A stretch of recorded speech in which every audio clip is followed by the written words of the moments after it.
إخوانا وأخوات السلام عليكم ورحمة الله. أعوذ بالله السميع العليم من الشيطان الرجيم. بسم الله الرحمن الرحيم. الحمد لله رب العالمين وبه نستعين وصلى الله على سيدنا محمد وطاعته الطاهرين وعلى الله دائما أجمعين من الآن إلى قيام يوم الدين آمين رب العالمين. La cinquième partie de Wilayat al-Faqih entre les équivoques et le faux. Ça va être la fin. Je vais vous citer dans cette partie toutes les questions, les différentes questions qui ont été posées à Khamenei concernant le sujet de Wilayat al-Faqih. Ces questions sont trouvables dans son livre en arabe qui s'appelle Ojiba al-Istifta li-Samaat Wali al-Am al-Muslimin Ayatollah al-Uzma al-Sayyid Ali al-Husseini al-Khamenei. Plus il a des titres, plus c'est ballon, en vérité. C'est ça, on ramène des titres, on n'a que ça à ramener pour les gens.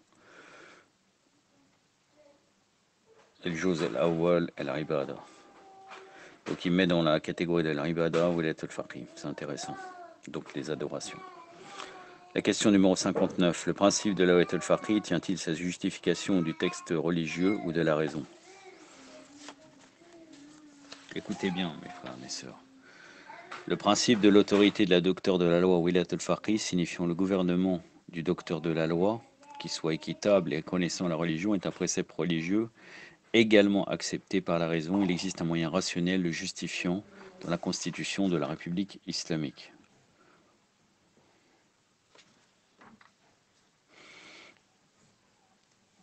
J'aimerais bien savoir quel précepte religieux, car si nous recherchons bien, nous verrons qu'il n'y a rien. Même concernant le taqlid, c'est des arguments rationnels. C'est sirat al-uqala, comme on appelle cela dans les termes utilisés dans le... C'est les preuves rationnelles. Et vous pouvez rechercher, vous verrez qu'il n'y a rien en réalité. C'est pour ça que je vous invite à revenir dans les leçons de Hassan al-Lagari que j'avais mis la dernière fois dans le groupe, où il va prouver cela, que le taqlid est uniquement un côté rationnel, des arguments rationnels, et non pas religieux. La question numéro 60. Les préceptes religieux sont-ils susceptibles de modification ou d'entrave établis par le docteur de la loi détenteur de l'autorité politique s'il les juge nécessaires dans le pur intérêt de l'islam et des musulmans? Il répond: une telle éventualité dépend des domaines et des questions. Après, vous allez le voir, je crois qu'il y a une autre question un peu comme ça, où il est en contradiction avec son professeur Saïd Khomeini. Bon, c'est eux qui nous disent comme quoi, voilà, c'était Khomeini le plus compétent, etc. Alors que dans l'élection du Conseil des experts, qui a nommé Khomeini pour nommer le Wali al-Faqih, puisque dans la constitution de la République islamique, c'est le Conseil des experts qui nomme le Wali al-Faqih, eh ben, c'était loin d'être une évidence. Mais là, parce que généralement, on va dire c'est l'élève le plus fidèle, ou etc., etc., il diverge, parce que si vous revenez à ce que j'ai dit hier, avec cette Khomeini qui avait corrigé Khamenei, parce que lors du Salat Jumu'ah, quand il était président, il avait dit comme quoi le Wali al-Faqih ne peut pas supprimer certaines choses obligatoires de la religion. Cette Khomeini l'avait corrigé, et d'ailleurs après Khamenei lui avait envoyé une lettre pour leur demander plus de précision, et j'avais cité le texte qui donnait plus de précision sur ça, comme quoi Sayyid Khomeini considère comme quoi on peut même supprimer temporairement certaines obligations de l'islam, le hajj, même la prière et tout, par rapport au Wali al-Faqih. Là, il dit une telle éventualité dépend des domaines et des questions. Donc il n'est pas tout à fait d'avis, malgré tout ce qui a pu se passer de réponses que Sayyid Khomeini lui a données, il n'est pas tout à fait d'avis. D'ailleurs, la réponse de Khamenei sur cette question est beaucoup plus raisonnable que ce que dit Sayyid Khomeini sur cette question, parce que de dire comme quoi on peut supprimer, le Wali al-Faqih peut supprimer des obligations de l'islam temporairement, c'est quand même énorme. C'est quand même énorme. Mais ce que je veux vous dire et insister, c'est que lui qui est censé être un élève fidèle, il ne l'a pas écouté, malgré la lettre, malgré tout ça. Et d'ailleurs, c'est fréquemment comme ça, des fois on respecte même pas les gens. Moi, j'ai assisté des fois à des cérémonies pendant Ashura, où il y avait quelqu'un qui était un universitaire qui nous exposait certaines choses sur Ashura.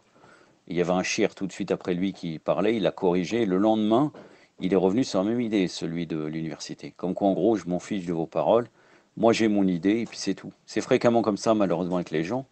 On n'est pas libre, on n'est jamais en train de suivre les arguments les plus convaincants, on reste bloqué à nos propres idées ou bien à notre propre croyance sans rechercher, même s'il n'y aurait pas d'argument. La question numéro 61. Les médias sont-ils astreints dans le cadre d'une république islamique à une supervision de la part du Wali al-Faqih ou bien encore par la Hawza ou bien aussi par toute autre instance? Il dit qu'il faut que les médias soient supervisés par le Wali al-Faqih, qu'ils soient au service de l'islam, des musulmans et de la diffusion des connaissances divines, qu'ils servent à résoudre les difficultés de la société musulmane, qu'ils soient au service du progrès intellectuel de celle-ci, au service de l'unité des rangs des musulmans et de la propagation de l'esprit de fraternité entre eux. Bon, la dernière partie, je n'ai rien à commenter, c'est leur avis, de toute façon, je ne pourra jamais leur dire s'unir avec... enfin bon, on va pas revenir là-dessus, ça sert strictement à rien. Mais service de l'islam, des musulmans et de diffusion des connaissances divines, mes frères et mes sœurs, vous avez qu'à aller en Iran et zapper sur les différentes chaînes officielles de l'Iran et vous allez voir si effectivement c'est la diffusion des connaissances divines. Hein. J'ai pas dit toutes les chaînes, mais vous allez voir. C'est soit une service d'une propagande politique, soit même il y a des choses qui n'ont rien à voir. Il y a des films avec des gens avec des chiens, il y a de la musique, il n'y a aucun problème. Hein. C'est... Subhanallah. Tout ça pour ça. Ils ont fait soi-disant une république islamique pour arriver à des choses. Ce qui compte pour eux, c'est leur siège en vérité. C'est tout ce qui compte. Le reste, fait ce que vous voulez, la population. Et personne qui est parti en Iran a pu remarquer cela. La culture iranienne est plus imprégnée que le chiisme en vérité. Il y a des choses que si on leur parle, on ne dit pas bien, pourquoi vous faites des statues, pourquoi il y a de la musique partout. Même en prenant l'ascenseur dans certains hôtels, il y a de la musique. Ils ne nous écouteront jamais. La question numéro 62. Celui qui n'est pas convaincu du principe de l'autorité absolue du Wali al-Faqih est-il toujours considéré comme un vrai musulman, comme un véritable musulman? Ça c'est important. Ça répond à notre frère d'hier soir, le frère Abou Qassem. Il dit le fait de ne pas reconnaître par le biais de sa jurisprudence ou par celle du mujtahid, auquel on se conforme le principe de l'autorité absolue du Wali al-Faqih à l'époque de l'occultation de l'imam Mehdi, ne signifie pas que l'on ait abandonné l'islam. La question 63. Le Wali al-Faqih est-il investi d'une autorité institutionnelle, c'est-à-dire wilayat tashri'iyya, lui donnant le pouvoir d'abroger certains préceptes religieux pour une raison donnée, et notamment lorsqu'on pourrait exiger l'intérêt général. Donc ça revient encore à ce que je vous ai dit précédemment. Vous allez voir à l'avis de Khamenei, contraire à Sayyid Khomeini. Mais encore une fois, là, je suis plus d'accord avec Khamenei sur cette question que ce que dit Khomeini, comme quoi il aurait l'autorité absolue et qui pourra abroger certains préceptes islamiques clairs. Qu'est-ce que répond Khamenei? Depuis le décès du prophète Mohammed, sallallahu alayhi wa alayhi, il n'est pas permis d'abroger les préceptes de la loi islamique. Des circonstances d'application différentes, des exigences dues à un état de nécessité ou la présence d'un empêchement passager susceptible d'entraver l'application de ces préceptes ne sont d'aucune manière considérés comme impliquant des formes d'abrogation. Oui, ça c'est indiqué dans la charia, il n'y a pas de souci sur ça. Quant à l'autorité qui institue juridiquement une règle, selon l'école qui en parle, elle est réservée aux imams infaillibles.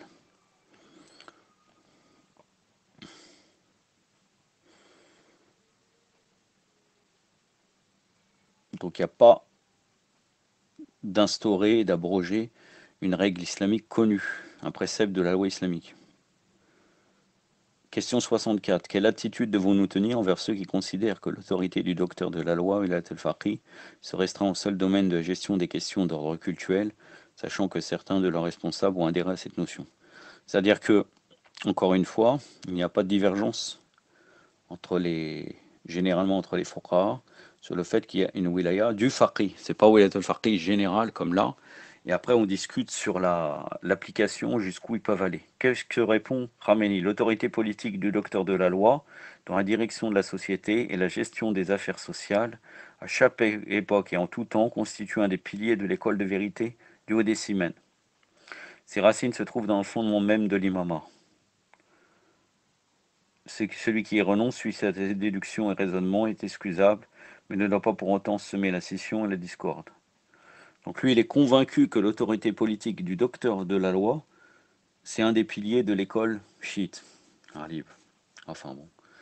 Question 65. Les ordres du docteur de la loi détenant l'autorité politique contraignent-ils tous les musulmans ou uniquement ceux qui y sont conformés? La personne qui suit un mujtahid ne reconnaissant pas le principe de l'autorité politique du docteur de la loi doit-il s'y soumettre ou pas? Je vais préciser que là, C'est-à-dire on parle des décisions politiques, non pas des sujets que le marja en règle générale traite. Qu'est-ce qu'il répond? Puisque le Al-Faqih, en règle générale, on pourrait dire on pourrait dire une personnalité qui est là pour régler les problèmes politiques. C'est pour ça que Khamenei a été vu comme ça, et dans aucune de ses paroles, il avait dit qu'il allait être marja taklid. Et à la fin, il a fait des concessions, vous pouvez retrouver cela. Il a dit voilà, bon, ma marja s'étendra uniquement en dehors de l'Iran. C'est pour ça que vous trouvez beaucoup d'Iraniens, énormément d'ailleurs, tous les Iraniens que moi je côtoie, ils vont vous dire on fait taklid de tel marja, sauf les ignorants qui ne s'intéressent pas du tout à ça, ou bien les gens qui sont dans une autre optique de rabarisme ou autre, et en même temps suivre al-Faqih pour les questions politiques. C'est-à-dire que Khamenei a séparé totalement la marjaïa en vérité de l'autorité politique. Donc c'est pour ça qu'il est là, il va répondre comme quoi, vous allez voir ce qu'il va répondre. Et d'ailleurs c'est comme ça qu'on comprend, parce qu'il y a un livre totalement manipulé qui s'appelle Imam Khamenei, écrit par Leila Sourani, pas écrit par elle, mais écrit en français, c'est une traduction je crois d'un livre qui s'appelle, comment il s'appelle la personne qui l'a écrit, Abbas Nordin, quelque chose comme ça, qui est en Liban. Et il nous ramène les déclarations des marjas qui valident le fait que Khamenei serait le plus compétent. Mais c'est une manipulation car il ne parle pas de le faire en vérité. Il parle de la fonction de Wali al-Faqih, non pas autre chose. Sinon, dans ce cas, encore une fois, pourquoi ils écrivent leur Risala, hein. Donc, qu'est-ce que répond Khamenei à cette question? En vertu du dogme chiite, tous les musulmans sont tenus d'obéir aux commandements appartenant aux prérogatives du Wali al-Faqih, dont la source est la loi religieuse. De même, ils se doivent de respecter tout interdit décrété par lui, puisque tous les grands docteurs à la loi sont tenus de se conformer à cette obligation. A fortiori, il en est de même pour ceux qui les imitent. L'obligation de se soumettre à l'autorité du docteur à la loi, Wiyat al-Faqih, est inséparable de l'obligation de se soumettre à l'islam et à l'autorité des imams faïbs. C'est la folie parce que la conception de Wali al-Faqih actuelle en Iran, c'est uniquement un ijtihad. C'est l'ijtihad de Sayyid Khomeini. Ils ont sacralisé cet ijtihad pour nous faire nous dire comme quoi c'est une obligation de se soumettre au wali al-faqih, comme on se soumet à l'islam et à l'autorité des imams faïb. Na'udhu billah. Alayhum salam. Question 66.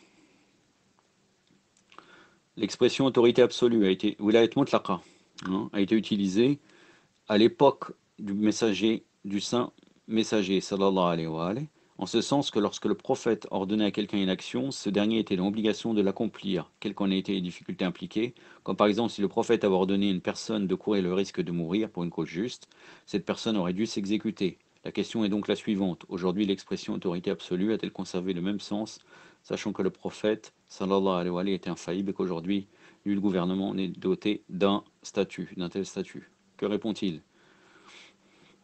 Avant, il faut bien comprendre, avant ça, que là on arrive à une époque où maintenant les disciples de Khamenei pensent cela, mais avant, Wilat Mutlaqa à l'époque de cette Khomeini, était uniquement lié aux peines ou aux autres choses, comme quoi, comme a dit cette Khomeini dans sa thèse de Wilat al-Faqih, tous les châtiments et peines et autres qui étaient appliqués à l'époque du prophète, le Faqih n'a pas de raison de les baisser, il appliquera normalement. C'était ça, Wilat Mutlaqa. Mais que répond Khamenei par rapport à ça?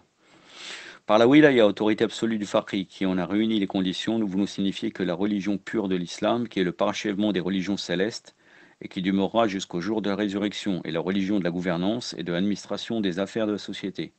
Il est donc indispensable pour toutes les couches de la société musulmane qu'elles soient guidées par un responsable détenant autorité, un gouverneur légal, un dirigeant qui défende la nation contre les ennemis de l'islam et des musulmans, qui protège son organisation, qui instaure les justices, qui empêche l'agression du fort sur le faible, qui assure les moyens de progrès et du développement et d'épanouissement culturel, politique et social, et par là même la prospérité de la société. Lorsqu'elle est effectivement appliquée, cette question peut se retrouver en contradiction avec les souhaits, les ambitions, les intérêts et les libertés de certaines personnes. Le gouverneur de musulmans doit, lorsqu'il assume les charges de la direction, en fonction de la jurisprudence islamique, prendre les mesures indispensables lorsque ça l'avère nécessaire. Il est donc nécessaire, lorsqu'il y a opposition, que ces prérogatives et ces décisions concernant l'intérêt général de l'islam et des musulmans et le primat sur les décisions et prérogatives du commun des membres de la société. Il s'agit ici que d'un résumé succinct du principe de l'autorité absolue. Il répond sans répondre, vous voyez qu'il a fui la réponse. Il aurait très bien pu dire « Je n'ai pas le pouvoir de vie et de mort », mais il ne dit pas cela. C'est dans Ojib al-Istifta, page 23, et il dit clairement, il justifie la répression. Il dit, le gouverneur des musulmans doit, lorsqu'il assume les charges de la direction en fonction des jurisprudence islamique, prendre les mesures indispensables lorsque le s'avère nécessaire. Il dit même que ça peut nuire aux choix, aux ambitions, aux intérêts et libertés de certaines personnes. Ala kulli hal. La question numéro 67. Il est connu qu'avant de se conformer aux avis d'un moujtahid décédé, il faut aussi être autorisé par moujtahid vivant. Qu'en est-il de celui qui reste sur sa décision et de se conformer aux ordonnances et actes conformes à la loi islamique établie par l'ancien guide suprême, aujourd'hui décédé? Bon, ça c'est une règle qui concerne le marjaïa, c'est pas la peine de le parler, je ne vois pas un intérêt. Ces règles-là sont connues au niveau des moujtahid. Vous appliquez cela au niveau du guide. Pareil, la même chose que pour un moujtahid. Est-il permis de faire taqlid el-mayyit et dans quelles conditions?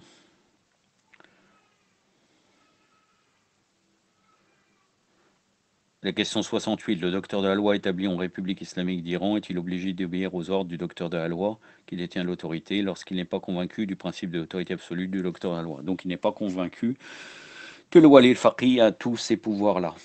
Au cas où il s'opposerait à ce dernier, sera-t-il considéré transgresseur lorsqu'un docteur de la loi reconnaissant le principe de l'autorité politique absolue du docteur de la loi est persuadé qu'il est personnellement le plus compétent pour exercer cette autorité? Est-il considéré transgresseur s'il venait à s'opposer aux ordonnances de celui qui en a investi? Qu'est-ce qu'il répond? Tout musulman, même docteur, a l'obligation d'obéir aux ordres de celui qui est légalement investi de l'autorité politique absolue. De plus, personne n'a le droit de s'y opposer, au motif qu'il serait le plus compétent lorsque celui qui en a investi l'a été en toute légalité. Auquel ne se répond ainsi, alors la situation serait différente. Donc encore une fois, c'est la porte ouverte à toute répression. Puisqu'il n'a pas le droit de s'opposer, même s'il considérait qu'il serait le plus compétent. Il est obligatoire d'obéir à celui qui est l'autorité wilat ou mutlaqa. Allahu Akbar. C'est-à-dire qu'actuellement, le problème qu'il y a en Iran, avec différentes personnes, des savants en prison ou d'autres personnes, c'était déjà justifié à travers leurs règles. C'est ça qui est important. Le mujtahid, réussissant les critères de G, peut-il pour autant le pouvoir? Voilà. Ça, c'était ce que la thèse de Sayyid Khomeini. Là, on le revient, mais en posant une question. Et c'est-à-dire, est-ce que le mujtahid, là, la question c'est quoi? Le mujtahid réunissant les critères de légitimité, possède-t-il pour autant le pouvoir à l'époque de l'occultation de l'imam attendu, Ali Raja, d'appliquer les peines légales, hudud? Donc on revient à ce qu'avait dit Sayyid Khomeini, qui pour lui, le wiyat mutlaqa, on peut tout à fait appliquer euh, les mêmes peines qui étaient appliquées à l'époque du prophète et des imams. Donc là, la question est posée à Khamenei. Il dit qu'il faut appliquer les peines légales, y compris à l'époque de l'occultation, et c'est le guide suprême qui détient exclusivement ce droit. Voilà. Donc là, sur ce point, il a le même avis que Sayyid Khomeini. Question 70. À partir du moment où le principe de l'autorité l'autorité du docteur de la loi est reconnue, s'agit-il alors de se conformer à une tradition d'ijtihad ou d'accomplir un acte de foi? Par ailleurs, qu'en est-il de celui qui n'y croit pas? Que répond-il? Le principe de la wiyat al-faqih relevant du domaine de l'exercice de l'autorité suprême et de l'imama fait partie des fondements de l'école du Haut-Décimène. Reste néanmoins que les avis attenants sont déduits des principes religieux au même titre que les autres avis de jurisprudence. Raison faisant que celui qui dans ses conclusions n'admet pas ce principe est excusé. C'est un peu contradictoire, bien sûr que pour lui, il va dire qu'il est excusé, mais en même temps, le marja qui a un autre avis, il est obligé de se soumettre. Ralip, c'est vraiment étrange. La question numéro 71. Des responsables évoquent une autorité administrative, impliquant l'obéissance inconditionnelle au supérieur hiérarchique, ou il est tashriya. Que pensez-vous de cette notion? Quelle est sa légitimité religieuse? Il dit n'est pas permis de s'opposer aux décisions à caractère administratif émises d'après les règles de législation administrative, ni de transgresser, néanmoins il n'existe aucun principe religieux relatif à l'autorité administrative.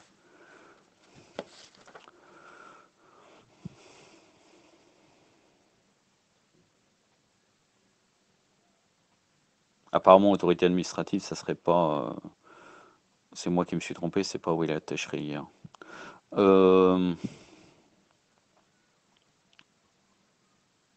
Donc on doit obéir à notre supérieur hiérarchique, mais il dit que ce n'est pas un principe religieux.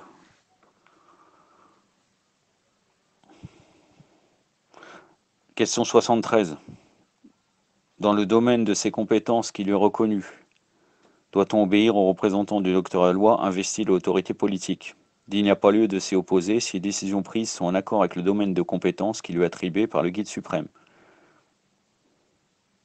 C'est-à-dire que là, on parle d'un wakil, du wali al-faqih.